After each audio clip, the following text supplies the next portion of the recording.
नमस्कार, मैं जितेंद्र चतुर्वेदी। वो जो नरेंद्र मोदी की सरकार गिराने वाले थे, उनका खुद का पूरा गणित गड़बड़ा गया है। बात हम लोग राहुल गांधी की कर रहे हैं, जिन्हें लेकर इन दिनों लुटियन टीले पर बड़े कथनाक गढ़े जा रहे हैं और बताया जा रहा है कि साहब यही हैं जो एक विकल्प हैं और यही नरेंद्र मोदी की सरकार को सत्ता से बेदखल कर सकते हैं। अब ये जो कहानी है, ये कहानी है क्या, थोड़ा इसको समझेंगे और ये जानने की कोशिश करेंगे कि ये क्यों कहा जा रहा है कि इनका पूरा गणित जो है वो उलट पुलट गया और अब समस्या इनके सामने ज़्यादा खड़ी हो गई, यानी राहुल गांधी और उनका गान करने वालों के सामने। लेकिन पहले ये जो कहानी पूरी शुरू हुई इसे समझते हैं। देखिए, अचानक जो है, जैसे ही पश्चिम बंगाल के नतीजे आते हैं, वैसे ही जो टीले पर बैठा पूरा कुनबा है, जो एक तरह से कहें कि राहुल ज्ञान में मशगूल रहता है, वो एक लंबे समय से चुप था। वो इसलिए चूंकि उसे ये लगता था कि साहब अगर अभी हम कहने लगे कि राहुल गांधी ही सबसे बड़े नेता हैं तो संकट हो जाएगा इंडी ब्लॉक में ही, चूंकि उधर ममता बनर्जी खड़ी हैं और राहुल गांधी 2014 से अगर आप देखें तो अभी तक शतक तो लगा ही चुके हैं चुनावी हार का।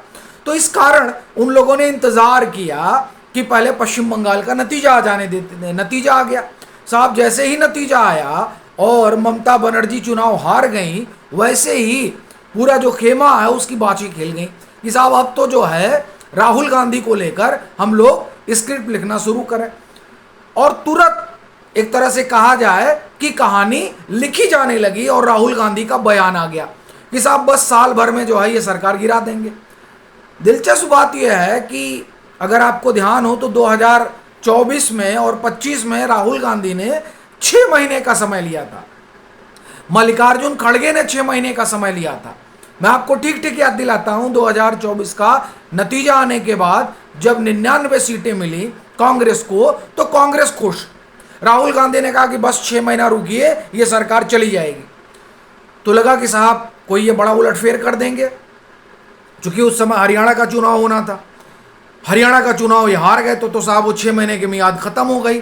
फिर जो है बिहार का चुनाव आने वाला था, तब खड़गे साहब ने कहा कि बस 6 महीने। अब की बार उन्होंने ये जो समय सीमा है वो साल भर कर दी। और फिर ये हुआ कि साहब देखिए साल भर में कौन सा ये कमाल करने जा रहे हैं। इसी बीच पेपर लीक वगैरह हुआ।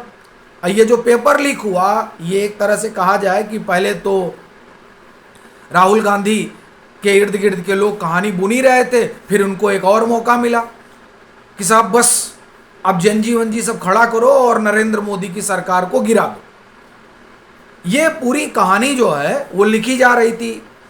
इसमें जो कर्नाटक वाला प्रकरण हुआ, उस प्रकरण ने सीधे तौर पर राहुल गांधी को एक तरह से आप कहें कि नरेंद्र मोदी के बरक्स खड़ा करने वाला संजीवनी बन गया और उस तरह से उसको पेश किया जाने लगा। लेकिन खेल कहाँ हुआ, थोड़ा उसको हम लोग समझते हैं और यही सबसे रोचक है। क्योंकि अभी देखिए 6 जून को ये लोग जुटने जा रहे हैं, इंडी ब्लॉक के लोग। हालांकि जुटकर क्या कर लेंगे, लेकिन हम लोग उस खेल की बात करते हैं जो राहुल की टोली और टीले पर बैठे लोगों को पता भी नहीं चला, जिस तरीके से इनके पैरों के नीचे की चादर खींच ली गई। देखिए, इनको क्या लगा कि साहब अब तो जो है, जो टीएमसी है वो बड़ी मजबूती के साथ कांग्रेस के संग खड़ी होगी। ठीक है, वो बड़ी मजबूती के साथ खड़ी है। कहा जा रहा सीक्रेट मीटिंग वगैरह हुई है और उस मीटिंग की वजह से राहुल गांधी जो है बड़े खुश हो गए कि साहब अब तो जो है हम लोग तूफान मचा देंगे। लेकिन वो सीक्रेट मीटिंग पता नहीं कब हुई। यहां तो हो ये रहा है कि टीएमसी के 20 से 25 सांसद खड़े हैं लाइन में कि साहब ले लो हमको। बीजेपी करेगी नहीं नहीं नहीं नहीं, अभी आप रुको, हम इस तरह से काम नहीं करेंगे, हम ऐसे दल बदल वाला हम उसमें भरोसा नहीं रखते। लीजिए, बीजेपी नानुकुर कर रही है। आप देखिए आए दिन खबरें आ रही हैं। अच्छा, जिन लोगों को ये सुनने में गुरेज हो कि नहीं नहीं आप गड़बड़ कह रहे हैं, आप जाइए और खबरों को खोजिए कि किस तरीके से लगातार खबरें हो रही हैं। अभी अमर उजाला ने 2 दिन पहले खबर की कि तकरीबन 20 जो है वो सांसद टूटने के लिए तैयार बैठे हैं, 50 विधायक टूटने के लिए तैयार बैठे हैं। 100 से ज्यादा पार्षद इस्तीफा दे चुके हैं। पश्चिम बंगाल में यह हाल है, यह हाल है टीएमसी का। और राहुल गांधी साल भर में सरकार गिराने जा रहे थे। डीएमके स्टालिन जो है वो रोज ग्रीन सिग्नल दे रहे हैं कि कुछ एनडीए की तरफ से हो जाए। 22 सांसद उनके पास हैं और राहुल गांधी सरकार गिरा रहे थे। खैर, तो ये जो सरकार गिरा रहे थे, उस सरकार गिराने में इनको लगा कि जो कर्नाटक में होगा वो असल में इनके लिए क्या होगा, टर्निंग पॉइंट होगा। तो कर्नाटक में इन्होंने स्मूथली जो है वो सिद्धरमैया से इस्तीफा ले लिया और डीके शिवकुमार को मुख्यमंत्री के तौर पर ये हुआ कि साहब यही बनेंगे। अब इनको लगा कि इसका असर जो है वो पूरे इंडी ब्लॉक में पड़ेगा, दक्षिण की 129 लोकसभा सीटों पर पड़ेगा। खुश, पूरा खेमा खुश। साहब कहा जाने लगा है कि देखिए अब तो चीज़ें जो है बदल रही हैं।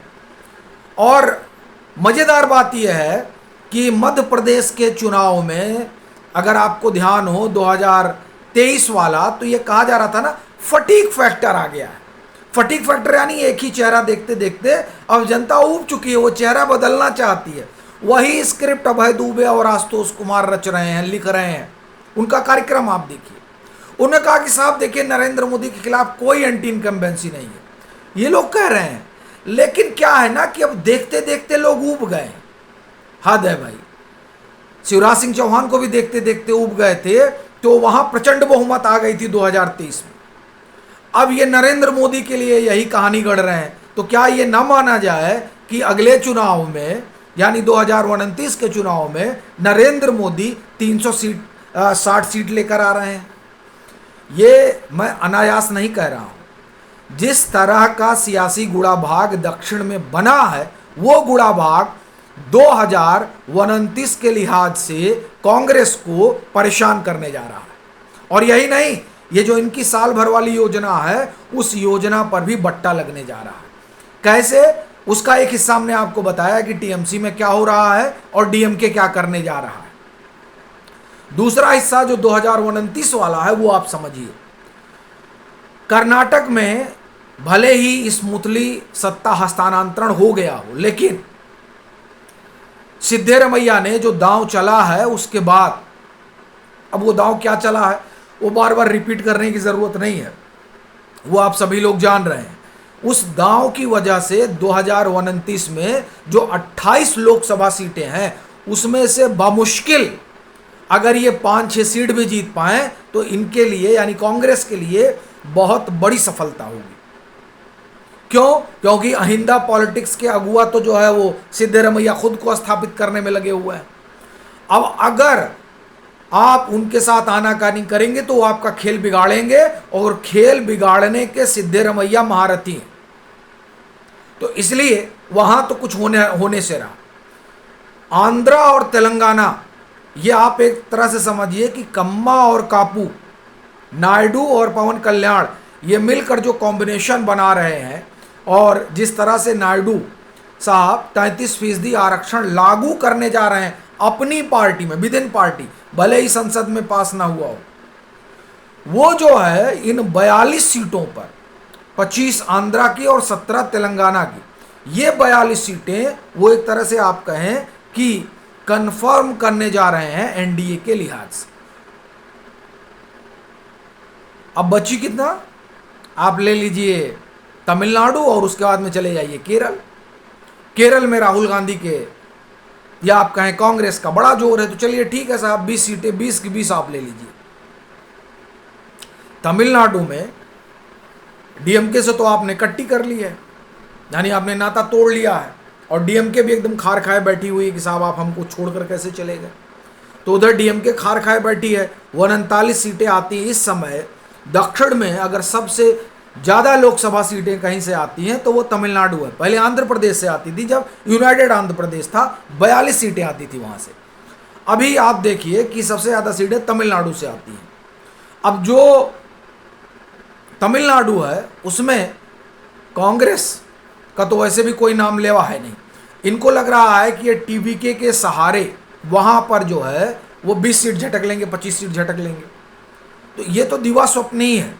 और चलिए मान लीजिए हम कह रहे हैं कि ये 20 सीट 25 सीट पा ही जाते हैं, तो भी 129 सीट आती है दक्षिण से। 129 सीट में जो कुल पॉसिबिलिटी है कांग्रेस की, वो कितनी बनती है? बमुश्किल 30 से 35 सीट। तो क्या हुआ साहब, 2029 का अभियान हमको तो नील बटे सन्नाटा दिखाई दे रहा है। उसके बरक्स ये जो लोग फटीक फैक्टर की बात कर रहे हैं, अगर हम उनकी बात माने तो राष्ट्रीय स्तर पर मध्य प्रदेश दोहराने जा रहा है सीटों के लिहाज से। वहां भी ये फटीक फैक्टर शुरू किए थे शिवराज सिंह चौहान को लेकर, यहां भी उसी राग में आ गए हैं।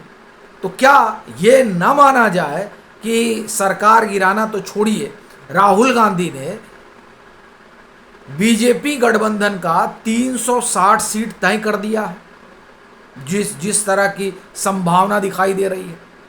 क्योंकि दक्षिण में ये क्या पाने जा रहे हैं, ये बड़ा साफ है। और इसमें ध्यान रखिएगा कि जो पॉलिटिक्स सिद्धरमैया ने शुरू की है, वो पॉलिटिक्स राहुल गांधी के जो ओबीसी वाला दांव है, उस पर सबसे बड़ा कुठाराघात हो रहा है। क्योंकि सिद्धरमैया ओबीसी के सबसे बड़े चेहरे हैं उस दक्षिण में, जिस दक्षिण में कांग्रेस अपना पैर फैलाना चाहती है। और सबसे बड़े चेहरे से आपने इस्तीफा ले लिया, भाजपा उसको छोड़ेगी, भाजपा इसको भुनाएगी और वो उत्तर भारत में भी भुनाएगी। और ये राहुल गांधी और कांग्रेस के लिए सबसे बड़ी चुनौती है। इसीलिए कह रहा हूं कि सरकार गिराना और बनाना तो छोड़िए, मुझे यह लग रहा है कि ये एनडीए को 360 सीट गिफ्ट कर गए। बाकी आपकी अपनी क्या राय है, ज़रूर साझा करिएगा।